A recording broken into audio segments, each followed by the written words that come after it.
안녕하세요. 사연 왔어요 톡톡입니다. 구독과 좋아요, 알림 설정 꼭 부탁드립니다. 그럼 오늘의 이야기 시작해 보겠습니다. 제 어렸을 때 별명은 무당 딸이었습니다. 제가 정말로 엄마가 무당이었으면 억울하지라도 않지요. 그런데 워낙 미신을 많이 믿는 엄마 때문에 억울하게 무당 딸이라는 소문이 났을 뿐이었습니다. 저희 엄마가 얼마나 많은 미신을 믿으셨냐면 제 소풍날이 엄마 때문에 바뀔 정도였어요. 선생님들도 그때 정말 고개를 설레설레 하시면서 교사 생활 몇십 년 만에 이런 경우는 처음이라고 혀를 내두르실 정도였죠. 절대 소풍 못 간다고 교문을 그 전날 밤에 칭칭 쇠사슬로 감아버리셨다니까요. 학교 안으로 고속버스 들어와서 저희 모두 데리고 가야 하는데 교문은 쇠사슬로 묶여 있지. 학교 앞에는 고속버스가 도저히 차를 댈 공간도 없지. 무조건 운동장으로 들어와서 학생들을 실어 가야 했는데 학교 교문이 쇠사슬로 묶여 있으니 고속버스 기사님들도 어이없어 하며 돌아가 버리시고 소풍 준비 마치고 온 아이들은 모두 망연자실하게 교문 밖에 서 있다가 집으로 가버렸습니다. 엄마가 소풍을 못 가게 막은 이유는 간단했어요. 평소 엄마랑 친하게 지내는 스님이 제가 그 소풍을 그 날짜에 가면 저희 사주와 소풍날에 무슨 악한 기운이 부딪힌다고 했대요. 그래서 제가 크게 다쳐서 올 거라고 했다는 겁니다. 제가 어린 마음에도 너무 이상해서 이렇게 물어봤습니다. 엄마, 그러면 나만 안 가면 되는 거 아니야? 왜 친구들까지 못 가게 해? 아니야. 그날 너한테 운이 2개가 들어오는데 너 혼자 피하면 다른 애 중 하나가 살을 맞게 되어 있댔어. 너 뭐하자고 다른 애기 다치게 해선 안 되잖아. 다 같이 피하는 게 맞아. 살 기운이 자정 넘으면 사라지니까 다음날 가면 돼. 응? 결국 소풍은 그 다음날로 미뤄졌고 저는 모두에게 있는 대로 눈총을 받으며 세상 불편한 소풍을 다녀와야 했습니다. 그 이후로도 저희 엄마의 극성스러운 미신일지는 계속되었어요. 소풍날을 막은 일 정도는 나중에 아주 작은 에피소드로 회자될 정도로 저희 엄마 진짜 유명했습니다. 운동장에 있는 축구 골대 위치 바꿔달라고 정말 매일 교장실 찾아와서 시위하듯 계셨고 급식 반찬 중에 물에서 나는 것, 그 중에서도 비늘 없는 것은 내놓지 말라고 투서 쓰시고 학교 방학 날짜까지 참견하시는 바람에 저는 진짜 중학교 3년 내내 학교에서 모르는 사람이 없을 정도로 유명해졌습니다. 아이들 중에서는 제게 오늘의 운세 물어보러 오는 애들도 있었다니까요. 제가 피하다 귀찮아서 대충 말해준 것이 또 한두 번 맞는 바람에 저는 완전 모녀가 쌍으로 신들려서 저 세상을 보는 이상한 애가 되어버렸습니다. 당연히 친구도 없었죠. 저랑 같이 다니면 귀신 보다가 귀신 붙는다는 소문이 바다했는데 누가 저랑 같이 놀겠어요. 결국 교장 선생님은 한 번만 더 엄마에게 미신과 이상한 얘기로 학교 일정 방해를 하면 저를 학교에서 자퇴시키겠다는 협박까지 했습니다. 그랬더니 저희 엄마 어떻게 하셨는지 아세요? 중학교 졸업 3달 전에 저를 쿨하게 학교에서 빼내셨습니다. 저는 그렇게 제 의지와는 전혀 상관없이 중학교 때부터 홈스쿨링을 하게 되었습니다. 홈스쿨링을 할 때도 모든 교과목 시간표는 엄마가 무당에게서 받아오고 점집에서 받아오고 스님에게서 받아온 그대로 짜여졌어야 했습니다. 그 주에 저에게 수학의 운이 가득 들어있으면 저는 일주일 내내 영어나 국어는 절대 쳐다봐서도 안 되고 오직 수학만 공부했어야 됐어요. 어떤 주에는 2주 내내 영어운이 들어올 때도 있었고 어떤 주에는 3주 내내 국어운만 들어올 때도 있었습니다. 그렇게 공부를 했으니 제가 무슨 공부를 균형 있게 잘했겠어요. 운이 들어오지 않아서 3년 내내 과학은 2시간도 공부를 못했습니다. 검정고시도 2번이나 떨어졌다가 간신히 붙고 고졸 검정고시까지 정말 턱걸이 하듯 치렀습니다. 그런데 더 어이없는 건 엄마가 저의 이 고된 인생을 하나도 저에게 미안해하지 않는다는 거였어요. 오히려 더 큰 우환이 다가올 수 있었는데 엄마가 그나마 이렇게 다 막아줘서 제가 건강하게 아프지 않고 죽지 않은 채 살아있다고 굳게 믿으시는 거 있죠? 제가 딱 고등학교 졸업하자마자, 아니 고졸 검정고시 합격하자마자 한 게 뭔 줄 아세요? 집을 뛰쳐나오는 거였습니다. 엄마가 26살 때까지는 절대적으로 엄마 앞에서 살아야 된다고 벅벅 우기시길래 저도 역시 불에는 불, 물에는 물, 맞불 작전을 놨습니다. 아주 고명하신 신내림 받은 무당한테 들었는데 제가 엄마 옆에 있으면 일찍 살을 맞는다고 그랬다고. 저는 무조건 엄마한테서 멀리 떨어져서 살아야 된다고 당당하게 얘기했죠. 그랬더니 저희 엄마 옆에 있어서 살을 맞는다는 제 말보다 그 무당이 누군지를 훨씬 더 궁금해 하시더라고요. 그래서 대충 예약하기 어렵고 그때 당시 정치인들이랑 연예인들만 받아준다던 무당 이름을 대고 무작정 집을 뛰쳐나왔습니다. 아침부터 밤까지 아르바이트에 정신도 없고 힘도 없었지만 일단 엄마의 이상한 미신이 제게 영향을 주지 않는 것만으로도 너무 행복하더라고요. 동쪽에 살아야 한다, 남쪽에서 자야 한다, 혹은 아침밥은 10시 반에 반드시 물기 있는 걸로 먹어야 된다, 저녁밥은 8시쯤 차가운 것으로 먹어야 된다 등등 쓸데없이 이런 거 참견 안 당하고 제가 먹고 싶을 때 치킨 시켜 먹고 제가 먹고 싶을 때 밥 비벼 먹고 자고 싶은 곳에서 자고 싶을 때까지 잔다는 것 자체가 너무나 행복하고 기뻤습니다.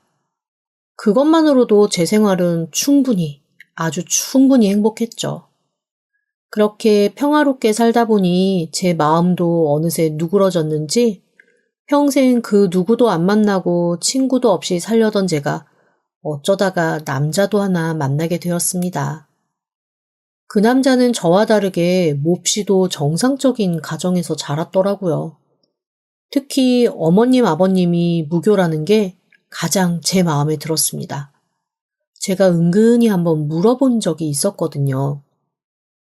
저기 혹시 어머님, 아버님이 무슨 사주라던가 궁합이라든가 그런 걸 중요하게 생각하셔? 아니, 우리 엄마 아빠 평생 토정 비결도 안 보신 분들이야. 그런 거 진짜 쓸데없다고, 인간은 그저 자기 의지대로 살아야 한다고 생각하시는 분인데? 혹시 그런 거 좋아해? 뭐 재미로 보는 건 상관없는데 우리 집은 그런 거 진짜 안 믿어서. 저 그 말 듣고 그래, 시집은 이 집으로 가겠다 라는 결심을 했습니다. 무조건 이 집 귀신이 돼서 그냥 이 집에서 살아야겠다는 생각이었죠.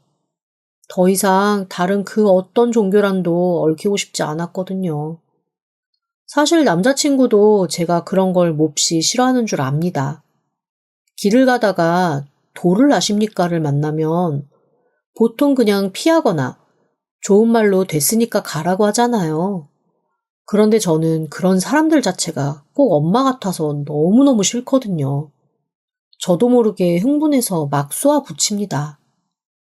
한 번은 도를 아십니까 중에서도 좀 베테랑이신 분이신지 저랑 남자친구한테 너무 자연스럽게 다가와서 그러시는 거예요. 두 사람이 너무너무 예쁜 커플이네. 이런 커플들은 정말 조상님뿐만 아니라 선한 영혼들이 참 예뻐하면서 잘 지켜줄 텐데 어떻게 선한 영혼들 얘기 한번 들어볼래요? 남자친구는 그냥 피식 웃으면서 됐어요라고 하더라고요. 그런데 그 포교하시는 분 포기가 없으셨습니다. 아마 그 자리에서 그냥 가셨으면 저도 그렇게 흥분하진 않았을 거예요. 그런데 그분이 남자친구 손을 꼭 붙들고 갑자기 눈물을 글썽이며 이러는 겁니다. 내가 살 날이 얼마 안 남아서 그래. 그런데 내가 좋은 영혼으로 좋은 세상 가려면 이 이야기를 100명한테 전해야 돼요. 그쪽이 딱 99번째. 이 옆에 있는 아가씨가 100번째인데 둘이 한 번에 내 얘기를 들어주면 내가 평안하게 눈 감을 수 있을 것 같아서 그래요. 이게 영혼 얘기만 하면 제 남친 그냥 칼같이 끊었을 텐데 당장 죽을 날 앞두고 있다는 현실적인 얘기가 훅 들어오니까 순간 망설이는 것 같더라고요. 그 순간 제가 폭발하고 말았습니다. 왜냐하면 저희 엄마가 맨날 말하는 레파토리가 그거거든요. 귀신들의 말을 잘 들어줘야 조만간 언제 죽을지 모르는 인간이 그 귀신 앞에 섰을 때 그 귀신이 네가 얼마 전에 나 도와준 애구나? 네가 나 도와줬으니까 이번엔 내가 너 도와줄게. 이러면서 도와준다는 말입니다. 저희 엄마한테 제가 귀에 못이 박히게 들은 이야기입니다. 그래서 제가 참지 못하고 다다다 쏘아 붙였죠. 아니, 귀신이 있으면 그 귀신 좀 불러와서 여기 좀 세워보라 그래요. 곧 죽을 거면 귀신 친구겠네? 그 친구들한테 도와달라고 그러지 왜 살아있는 사람한테 도와달라고 그래요? 아줌마 금방 죽을 거라면서요? 그러면 살아있는 날보다 죽은 날이 훨씬 가까운 건데. 짧게 산 날보다 길게 죽어서 같이 있을 귀신들한테 더 잘 보여야 되는 거 아니에요? 굳이 저희한테 잘 보여서 뭐 얼마나 영생을 얻으시겠다고. 그냥 보인다는 귀신들하고도 친하게 지내시라고요. 아니면 오늘 당장 세상 떠서 그 귀신들이랑 놀면 되겠네. 대체 왜 길 가는 사람들을 괴롭히고 이렇게 난리버거지인 거예요?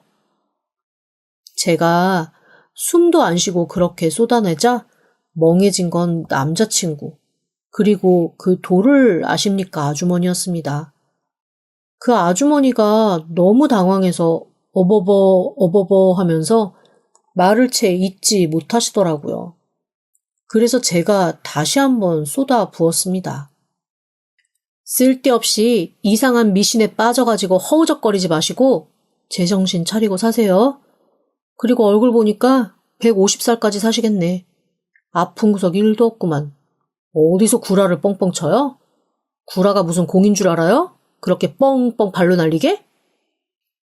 그러면서 휙 남자친구를 끌고 오는 길 제 등 뒤로 아줌마의 원망스러운 한마디가 꽂히더라고요. 정말 말 더럽게 싸가지 없게 하네. 귀신은 뭐해? 저런 여자 안 잡아가고. 그 순간 저는 또 참지 못하고 뒤를 돌아봤습니다. 그리고 무서운 눈으로 아줌마를 노려보며 얘기했죠. 아줌마 잡아갈 귀신이 뒤에 둘이나 붙어 있어. 조만간 비명 행사할 테니까 그 귀신들이나 잘 달래세요. 내 눈에는 보이는데 아줌마 눈엔 안 보이나 봐. 할아버지 귀신 하나랑 젊은 여자 귀신인데? 혹시 시아버지랑 딸한테 원망받은 일 있어요? 그러자 갑자기 아줌마 얼굴이 하얘지는 겁니다. 세상의 절반은 시아버지가 있을 거고 또 세상의 절반은 딸이 있지 않겠어요? 대충 던진 말에 그렇게 얼굴이 하얘지는 걸 보니 이 사람 또 시아버지랑 딸한테 역시나 못하는 사람이구나 라는 생각이 들었습니다. 이런데 나와서 저런 쓸데없는 포교를 할 정도니 가정에는 얼마나 소홀했겠어요. 밥만 맞아도 평타다 싶었는데 아마 시아버지 속도 썩이고 딸 속도 썩이는 모양이었습니다. 아줌마가 갑자기 얼굴이 하얘지며 제 손을 딱 붙들더니 정말로 자기 뒤에 그런 귀신이 붙어있냐고 묻더라고요. 그래서 제가 눈도 깜빡 안 하고 무시무시한 눈으로 이렇게 얘기했습니다. 아주 화들이 많이 나셨어. 집에 가서 뜨신 밥 해먹여요. 안 그러면 삶아자. 그리고 휙 돌아 나오는 길, 남자친구는 저를 보고 너무나 의아한 눈빛으로 위아래를 훑어보더라고요. 혹시 자기 진짜로? 아니야, 그냥 하는 얘기야. 원래 점이나 미신이란 게 그래. 10번 틀려도 한 번 맞으면 저 사람 용하다 하는 거고, 10번 중에 우연히 8번 맞으면 그때부턴 종교 되는 거야. 지긋지긋해. 나는 저런 거 너무 싫어. 그러자 남자친구가 약간 애매한 듯 어이없고 웃기다는 듯 피식 웃으면서 그러더라고요. 난 또 진짜인 줄 알고 너무 놀랐어. 나도 저런 거 진짜 싫어하거든. 그런데 뭐 굳이 저렇게까지 퍼부어. 저런 사람들은 저렇게 한 번 말해가지고 정신 차리게 해줘야 돼. 안 그러면 계속 달라붙어. 너야말로 뭘 그렇게 착하게 대답해주고 있어? 이런 일이 한두 번 있었던 게 아닙니다. 다행히 지금의 남편인 남자친구가 웃으면서 넘어가줘서 고마웠을 뿐이죠. 그렇게 남편과 연애하는 동안 저희는 그 흔한 타로카드 한 번 본 적 없이 행복한 연애 생활을 했습니다. 물론 엄마는 그때도 중간중간 저한테 전화를 하셔서 제 남자운이 지금쯤 들어올 것 같다느니 지금 만나는 남자는 늑대 운을 가졌으니까 저를 농락할 곳 사라질 거다. 그러니까 절대 만나지 말라는 말을 종종 하곤 했습니다. 좋은 스님이 이번 주에 인연을 만난다고 했으니 이번 주에 만나는 남자는 꼭 염두에 두라고 할 때도 있었지요. 수시로 이런 문자와 전화를 하셨지만 그 모든 문자 전화가 올 동안 저는 내내 제 남편 하나만 만났거든요. 그럴수록 제 마음속에서는 더더욱 엄마가 믿는 모든 것이 참 쓸데없는 미신이다라는 생각이 강해졌죠. 그 스님들, 무당들 말대로라면 저는 남편을 만나는 동안 남자를 10명은 더 만났어야 정상인데 사실 그동안 저한테 다가온 남자도 관심 보인 남자도 저한테 말 거는 남자조차 단 한 명 없었거든요. 그렇게 연애를 하고 결혼을 할 때가 다가왔습니다. 사실 프로포즈 받고 나서도 몇 주 동안은 대체 엄마 아빠한테 이 얘기를 어떻게 해야 되나 싶었습니다. 아빠는 그렇다 치더라도 엄마는 분명 사돈집 사주에 집에 문이 나 있는 방향까지 생각하고 거기에 대해서 잔소리를 할 텐데 이 모든 걸 대체 어떻게 해결해야 되나 싶더라고요. 정말 근심 걱정이 가득했습니다. 그런데 의외로 엄마가 딱 남편을 처음 만난 날 아무것도 묻지 않더라고요. 그래서 제가 오히려 너무 이상해서 엄마한테 역으로 물어봤습니다. 왜? 뭔데? 불안하게 대체 왜 아무것도 묻지 않아? 그랬더니 엄마가 뭐라 그러시는 줄 아세요? 며칠 전에 엄마한테 늘 좋은 말씀 해주시는 스님이 엄마한테 글쎄 그랬다는 겁니다. 이번 주에 누구를 만나던 그 사람이 귀인이니 무조건 아무런 조건 따지지 말고 아무런 뒷말하지 말고 무조건 그 사람 받아줘. 그 사람이 하는 일 참견도 말고 그래야 자네 딸이 살아. 알았어? 처음으로 제가 태어나서 스님이건 무당이건 간에 제 인생에 도움이 된다고 생각했던 게 바로 그 순간이었습니다. 결혼 후에도 엄마는 제 남편이 조금 마음에 안 들거나 약간 서운한 게 있어도 무조건 결혼 전에 스님이 했던 귀인이라는 그 한마디 말만 믿고 남편에게는 아무런 말도 하지 않으시더라고요. 오히려 저한테 네가 귀인 접대를 못한다. 이 모든 일이 네 부덕이다 라면서 친정엄마가 아니라 시어머니처럼 굴 지경이었습니다. 저는 그래서 친정보다 시댁이 훨씬 더 편했어요. 저희 시어머니 이사도 그냥 손 있는 날 하라고 하시더라고요. 그날이 훨씬 싼데 뭐하러 손 없는 날 따져가며 비싼 날 하냐는 겁니다. 시어머니가 그렇게 얘기하니 저희 엄마 아무 말도 못하고 궁시렁궁시렁 하면서도 저희 이삿날 결국엔 소금 한 대 닦아 어디서 구했는지도 모를 이상하게 생긴 부적들을 가져다가 집에서 굿 비슷한 거 하고 가셨습니다. 그렇게 해서라도 애군을 막아야 한다나요? 그러거나 말거나 저희 엄마랑 시엄마랑 완전히 반대 지점에 있다는 것, 그거 하나만으로 저한테는 충분히 살만한 이유가 되었습니다.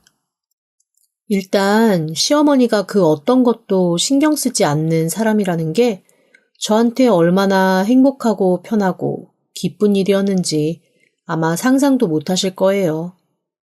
제가 결혼을 하고 나니까 오히려 저희 엄마가 저한테 하는 참견은 조금 줄어들기 시작했습니다. 저 사실 결혼하고도 엄마가 집 방위며 가구의 색깔, 배치, 위치, 밥 먹는 시간과 하다못해 저희 부부 잠자리 하는 날까지 참견할까봐 정말 엄청 걱정됐거든요. 저희 엄마 그러고도 충분히 남으실 분이었으니까요. 그런데 진짜 무관심하게 아무런 참견을 안 하시니 오히려 그게 더 불안하더라고요. 편하기는 하지만 어쩐지 불안함을 동반한 불안감에 친정에서의 제 표정이 편하지 않자 친정아빠가 저를 슬그머니 불러내셨습니다. 너 엄마가 아무런 참견 안 하니까 불안하지? 아빠, 어떻게 알았어요? 나 너무 불안해. 엄마 어디 아파요? 뭐 이상해요? 아니, 그게 아니라 내가 술을 좀 썼지. 무슨 술을 쓰셨는데요? 너 결혼하고 나서도 네 엄마가 너 그렇게 득득 괴롭혀댈까봐 내가 작전을 하나 짰거든. 그러니까 그게 무슨 작전이냐고. 네 엄마가 제일 신뢰하고 신봉하는 무당이 하나 있어. 내가 그 무당 찾아가서 돈을 좀 쥐어줬다. 아빠가 무당을 찾아가서 돈을 쥐어줬다고? 응. 그 무당한테 내가 그랬거든. 우리 마누라한테 꼭 이렇게 얘기해라. 안 그러면 내가 우리 마누라한테 돈도 한번 안 갖다 줄 거고 너는 우리 마누라한테 단 한 푼도 아마 얻었을 수 없을 거다. 뭐야? 협박했다는 거네? 응, 협박은 협박이지. 내가 그랬거든. 지금 네가 결혼하는 그 남자 엄청난 귀인이라 너희가 같이 사는 일에 한마디라도 네 엄마가 말 보태면 너 완전히 끝나고 네 운도 그 길로 끝일 거라고. 절대 너랑 네 서방한테 참견 일절하지 말라고. 그렇게 얘기하라고 했어. 뭐야? 그러면 엄마가 정말로 그 말을 듣고 나한테 이때까지 한마디도 안 한 거라고? 그게 다 아빠 때문이라는 거야? 응, 내가 얘기했어. 그렇게라도 안 하면 너희 엄마가 너 들들 볶아서 어디 살겠냐? 너 절대 못 살아. 아마 네 남편도 아뜨거라 하고 도망갈걸? 그건 그래. 우리 시어머니랑 시아버지 완전 토정비결도 안 보시는 분들이거든. 왠지 그럴 것 같아서 상견례 자리에서부터 아무 말도 하지 말라고 무당 통해서 내가 부탁했지. 뭐야, 그럼 그 무당도 완전히 가짜네. 아빠한테 돈 받고 그렇게 얘기해 준 거면. 본인도 억울할 건 없겠지. 그래야 네 엄마가 그래도 돈 몇 푼이나 갖다 주면서 용돈 받아 쓸 테니까. 아빠. 그런데 아빠는 어떻게 엄마가 그렇게 미신을 믿고 하는데도 아무렇지도 않을 수가 있어? 어떻게 엄마를 다 그렇게 받아줄 수가 있어? 야, 네 엄마도 처음부터 그랬던 건 아니야. 그런데 결혼하자마자 내 할머니 할아버지 돌아가시고 나 아프고 그러면서 어디 믿고 의지할 데가 없었는데 무당 하나가 그랬다나 봐. 100일 치성을 드리면 내가 나을 거라 그랬다나? 그런데 뭐 내 생각에는 나을 때가 됐으니까 나았다 싶은데 정말로 딱 100일째 되는 날 내가 병원에서 그냥 종양이 사라졌다고 수술 안 해도 된다고 건강해졌다는 그런 얘기 들었거든. 그랬더니 그때부터 하나씩 하나씩 믿기 시작하더니 그게 점점 늘어나서 저래. 왜 운동선수들도 징크스가 처음엔 하나였다가 하나가 두 개 되고 두 개가 세 개 되고 그렇게 조금씩 징크스가 늘어난다고 하잖아. 네 엄마도 그래. 그래도 고마운 거는 집안 살림 말아먹을 정도로 큰 돈 갖다 주는 게 아니고 그냥 자기가 살림하면서 조금씩 조금씩 갖다 주니까 이 정도는 그냥 자기 마음에 위안 찾게 두자 싶어서 나도 두는 거지 뭐. 네 엄마 그렇게 나쁜 사람 아닌 거 네가 더 잘 알잖아. 아니, 알긴 아는데. 아빠, 나 학교 다닐 때 엄마 때문에 내가 학교도 제대로 못 다녔잖아. 어? 엄마가 학교 소풍날 바꾸고 뭐 바꾸고. 그래? 나 또 그거는 몰랐네. 너 학교 선생님이 괴롭히고 애들이 왕따 시켜서 적응 못했던 게 아니었어? 무슨 소리야. 아빠, 나 학교에서 완전히 무당딸이라고 소문나고 그래서 학교도 자퇴했던 거야. 그래? 난 또 네가 공부하기 싫어서 자퇴시켜달라고 그런 줄 알았지. 네 엄마가 나한텐 그렇게 얘기했거든. 그러면서 너 스트레스 받으니까 한마디도 하지 말라고. 네 학교에 대해서는 나한테 일절 참견하지 말라고 싸늘하고 무섭게 신신당부를 해가지고 나는 당연히 네가 학교 다니기 싫어서 그런 줄 알았다. 엄마 때문이야, 엄마 때문. 학교에서 얼마나 나를 들들볶고 괴롭혔는지. 학교에서 무당딸이라고 소문나고 나중에는 결국 교장 선생님하고 싸워가지고 나 학교 그만둔 거잖아. 그랬구나. 난 또 그건 몰랐네. 그래도 너 학교 안 나가는 바람에 엄마 아빠랑 많이 놀러 다녔잖아. 아빠는 지금도 너랑 도보로 국내 종단 여행한 게 제일 행복한 기억으로 남아있어. 하긴 그래. 아, 그래도 몰라 난. 시간표까지 죄다 무당말 듣고 짜줘서 공부도 못하고. 여튼 난 싫어. 저희 엄마 정말 알 수가 없는 사람이었습니다. 어떨 때는 무당말만 믿고 철석같이 거기에만 집중하는 것 같지만 또 안 할 때는 안 하고 뭔가 엄마의 기준을 영 알 수가 없더라고요. 어쨌거나 아빠가 미리 그렇게 손 써준 바람에 제가 그나마 속 좀 편하게 살 수 있다는 것 자체만으로도 저는 너무 고맙고 감사했습니다. 일단 엄마가 저희 부부 생활에 참견을 안 하니 그것만으로도 저는 걱정 없는 삶을 살 수가 있었죠. 그런데 문제는 제가 결혼하고 2년 뒤 저희 시아버지한테서 생겼습니다. 저희 시아버지 몹시 성실하고 건강하신 분이었는데 어느 날 갑자기 쓰러지셔서 반신불수가 오신 거예요. 당연히 시어머니 난생 처음 겪는 일에 몹시 당황하면서 어쩔 줄을 모르셨습니다. 갑자기 시아버지가 쓰러지고 병명도 알 수 없고 원인도 모르고 병원에서도 어떻게 해줄 수가 없다고 하니 매달 병원비만 수백 들어가며 온 식구의 생활이 흩어질 지경까지 왔습니다. 그런데 어느 날 저희 엄마가 쭈뼛쭈뼛하며 저희 시어머니를 찾아오신 거예요. 저의 불안함이 적중했습니다. 저희 시어머니 앞에 무슨 이상한 주머니를 하나 갖다 주면서 이거를 시아버지 베개 밑에다가 넣으라는 거 있죠? 저희 시어머니 이런 거 일절 안 믿으시는 분인데 너무 다급하고 황급하다 보니 그런 거라도 믿고 싶으셨던 모양입니다. 왜 동아줄 잡는 그런 느낌, 고양이 손이라도 빌리고 싶은 그런 느낌 있잖아요. 얼른 받아서 시아버지 베개 아래에다가 넣으시더라고요. 아니 그런데 이게 무슨 일입니까? 그날부터 정말 시아버지한테 약간 차도가 있는 겁니다. 오죽하면 남편이 몹시 혼란스러운 얼굴로 저한테 이렇게 물어보더라고요. 정말로 뭔가 효험이 있는 건가? 제가 코웃음을 쳤습니다. 효험 있긴 뭐가 효험이 있어. 아버님 병원에서 그랬다며. 그냥 피곤해서 일시적으로 반신이 마비가 되신 거라고. 시간 지나면 풀릴 거라고.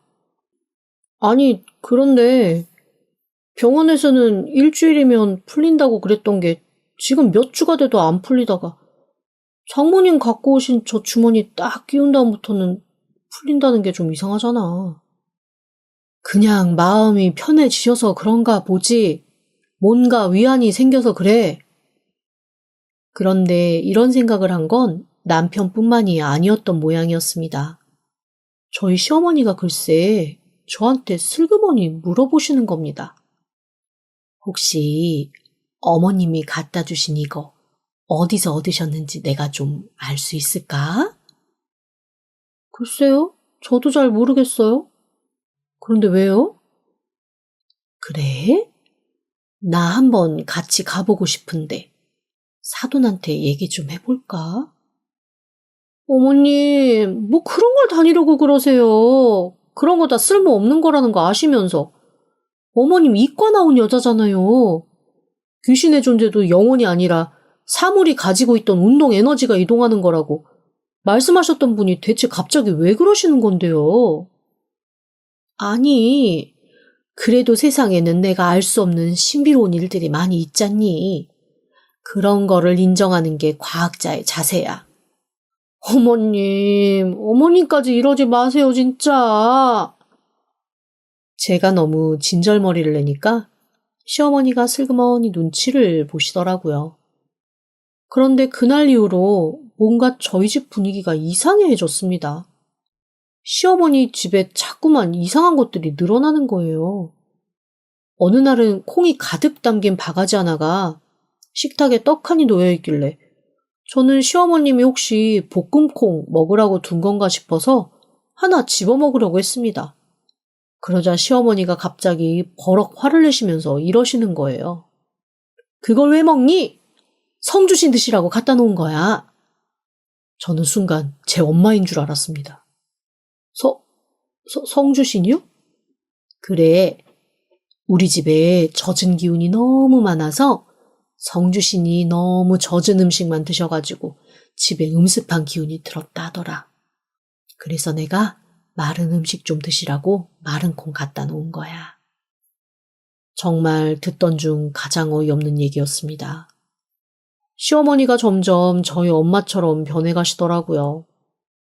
엄마 피해서 일찍 시집을 갔는데 세상에 시어머니가 엄마보다 더한 분이 되실 줄은 몰랐습니다. 자꾸만 저랑 부딪히는 게 늘어나니 점점 더 힘들어지기 시작하더라고요. 그런데 아무리 말해도 제 말은 통하지를 않았습니다. 저를 놀리기라도 하듯 남편까지도 점점 물이 들어가더라고요. 엄마가 이번 주에는 동쪽으로 가지 말라더라. 정말 당신까지 왜 이래? 아니야. 내가 가만히 생각을 해보니까 이게 꼭 나쁜 것만은 아니더라고. 사람이 뭔가 조심할 수 있게 해주는 거잖아. 조심해서 나쁠 건 없다 싶고. 이상하게 돈 드는 일 아니라 그냥 조심만 하면 되는 거니까. 그냥 들어도 별로 안 좋을 건 없을 것 같아서. 우리 이번 캠핑은 동쪽 말고 서쪽으로 가자. 서해 캠핑장 어때? 싫어. 난 동쪽 갈 거야. 무조건 동쪽 갈 거야. 그런데 참 이상하죠. 그렇게 제가 박박 우겨서 동쪽으로 캠핑을 간 그날, 동해에 역대급 태풍이 몰려왔습니다. 정말 우연이겠고 기상청이 잘못 예보한 것이겠지만 이거 되게 황당하더라고요. 뭔가 저조차도 혹시 정말로?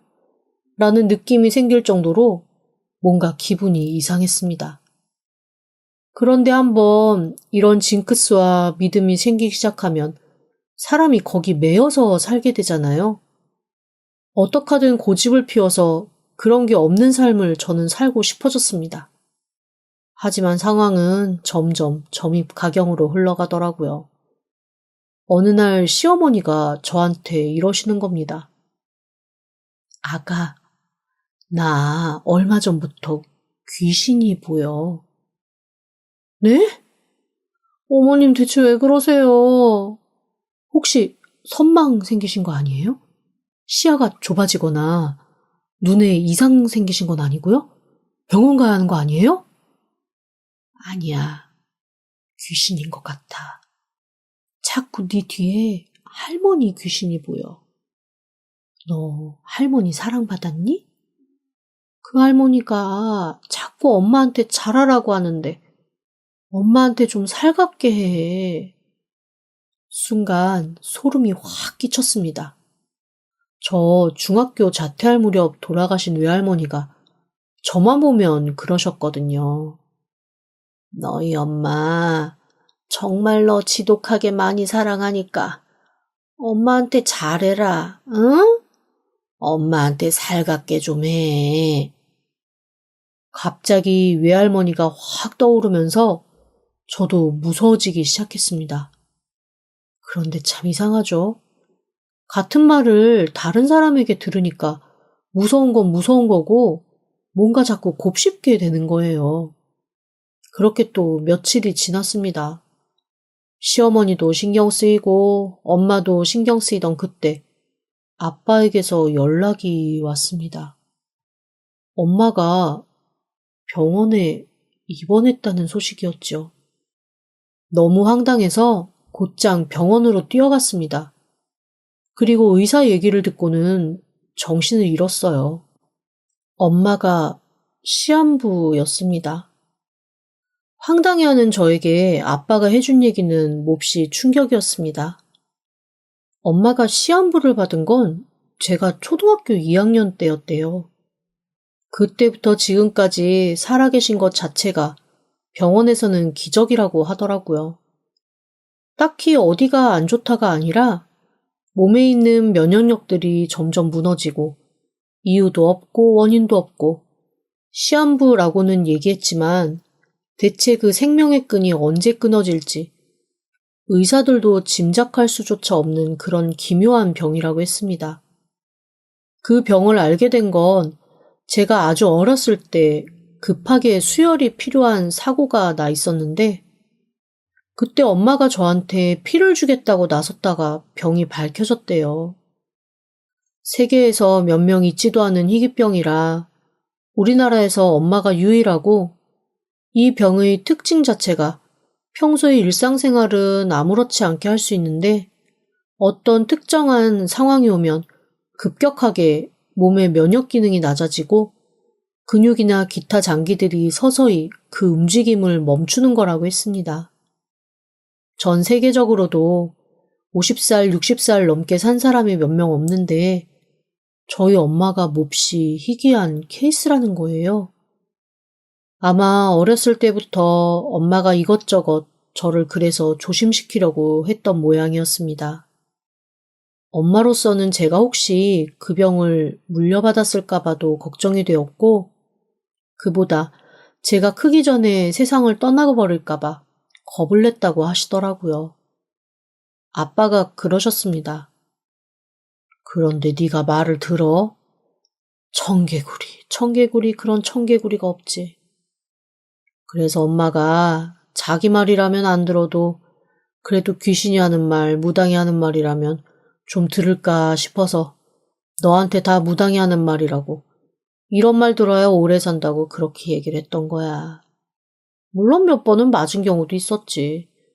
내가 말한 것처럼 내가 아팠다가 갑자기 나은 거나 네 시아버지 괜찮아진 거 그런 거는 조금씩 맞아떨어지는 것도 있었겠지만 너희 엄마가 그렇다고 해서 그런 걸 막 맹신하고 그랬던 사람은 아니야. 그런데 네가 언젠가부터 엄마를 그렇게 오해를 하고 딱 엄마는 이런 사람이다 결정을 해놓고 나니까 엄마가 그러더라. 차라리 그냥 그런 사람인 걸로 계속 살면 좋겠다고. 그러면 적어도 네가 자기가 하는 얘기가 아파서 하는 얘기라는 걸 끝까지 모르지 않겠냐고 말이야. 무당에 미친 엄마로 기억되는 게 낫지. 아파서 골골거리는 엄마로 기억되는 건 싫대. 아니, 그래도 그런 게 어딨어. 자식이 부모가 아픈 건 알아야지. 네가 커서 알았으면 모르겠는데 너무 어렸을 때라 딱히 알릴 방법도 없었고 그냥 그렇게 살게 된 거야. 너 소풍도 엄마가 정말 불안했던 모양이더라고. 그때 엄마 컨디션이 너무 안 좋았거든. 너 소풍 가는 날 갑자기 엄마가 잘못되면 너 소풍 날도 망치고 엄마는 너 보지도 못하고 그럴까봐 너무 겁이 나서 그랬대. 나도 나중에 알았어. 할 말이 없어지더라고요. 엄마의 모든 미신은 저를 그냥 가까이에서 최대한 오래 보고 싶어서 벌인 일이었던 겁니다.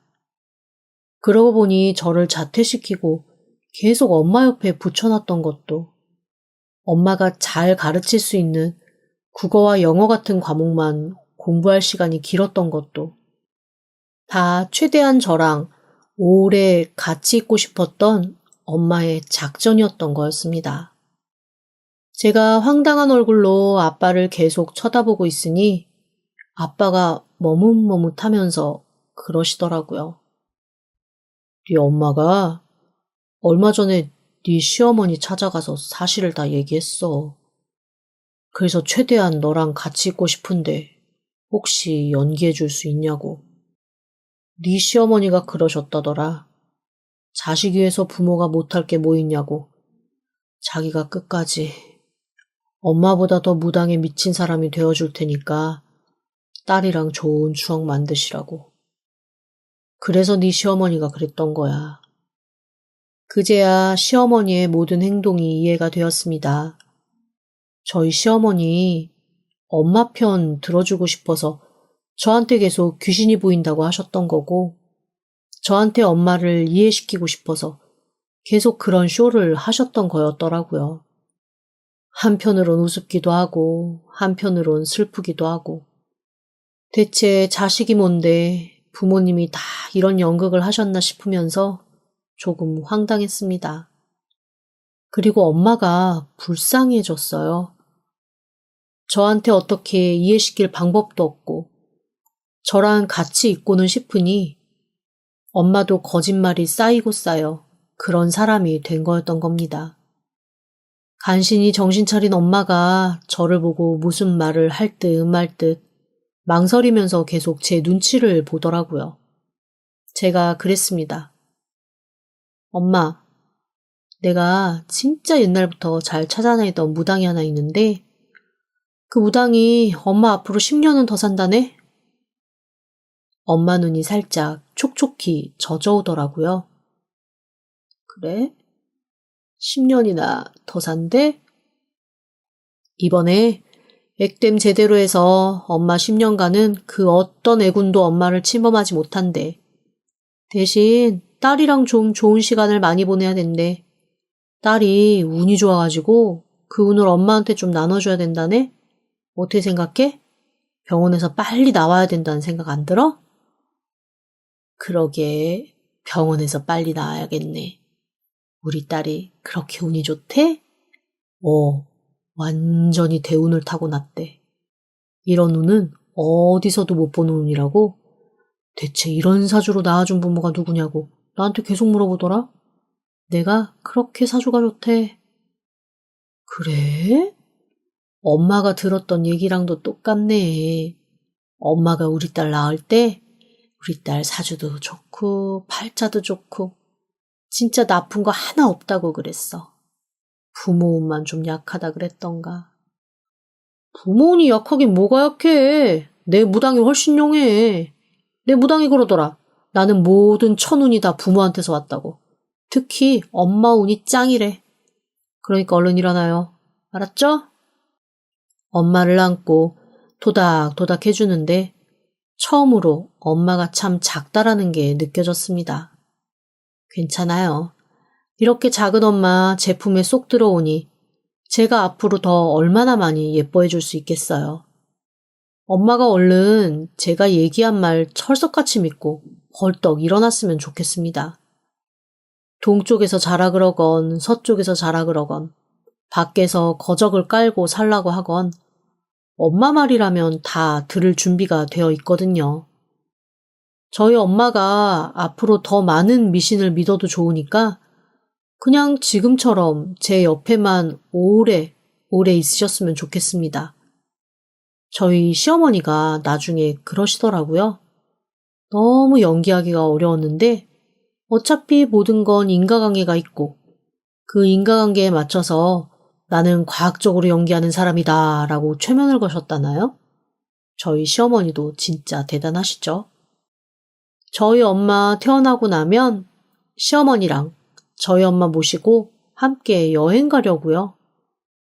미신 열심히 믿는 두 엄마가 있어서 저 너무 행복합니다. 지금까지 들어주셔서 감사합니다. 구독과 좋아요, 알림 설정은 사연 왔어요 톡톡에게 큰 힘이 됩니다. 지금 바로 구독 부탁드립니다. 그럼 다음 사연으로 또 찾아오겠습니다. 감사합니다.